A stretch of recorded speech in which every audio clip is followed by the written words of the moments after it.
Bugungi reelsda sizlar Sakif va Ferziyusuf bilan to'y to'rti qanaqa tayyorlanganini ko'rib olasiz. Va videoni oxirigacha ko'rsanglar, Abduvali aka to'ylar kun nimaga jahllar chiqqanini ham bilib olasiz. Bugungi tortimiz 5 etajdan iborat. Ularni har bitta qavatini kremlarni tekislab, mastikarlarni chiroyli qoplab, ozoda holda tortlarimizni bitirib, tortlarimizni yarim tayyor holga keltirib, men orada sochimni kestirib keldim. Sababi to'yga bunaqa uzun, to'zigan sochlar bilan borib bo'lmasdi va undan keyin albatta magazinga kirib klassik kiyim oldim. Chunki meni garderobimda klassik kiyimlar juda ham kam. Undan keyin yana uyga qaytdim, sababi уже tortni olib boradigan vaqti bo'lib qoldi. Tortni kamgo'slarni to'g'rilab, уже biz tortni to'yxonaga olib ketdik. Eng hayajonli daqiqalar, chunki tortni dastavka jarayoni bu biz uchun juda ham og'ir va qiyin vaziyat. Sababi ko'p mashinalar bularni ag'darib, to'ntarib olib boradi. Uzr sar oshirib bordim. Menda bunaqasi bo'lmagan. Biz ham to'yxonaga yetib keldik. To'y уже boshlanib bo'lgan, kelin-kuyov ko'p bo'lgan, eng avjini olgan payt edi. To'yxonani orqa tarafdan kirib, oshxonada уже biz tortlarni yasatishni boshladik. Sababi bizda kam vaqt qolgan. Tortni dekor qilish men uchun eng zavqli jarayon. Agar u meni o'zim oshxonamda bo'lsa, to'yxonada yasatish biroz noqulaydi.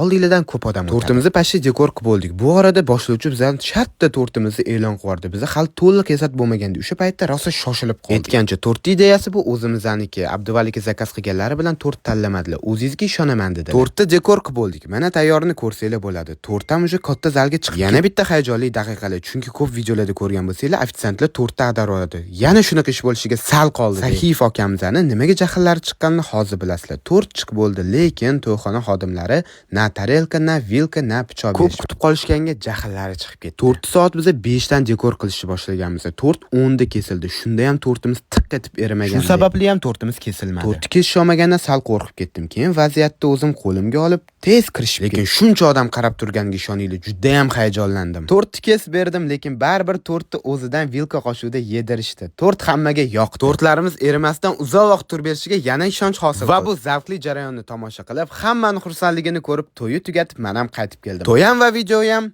tugadi.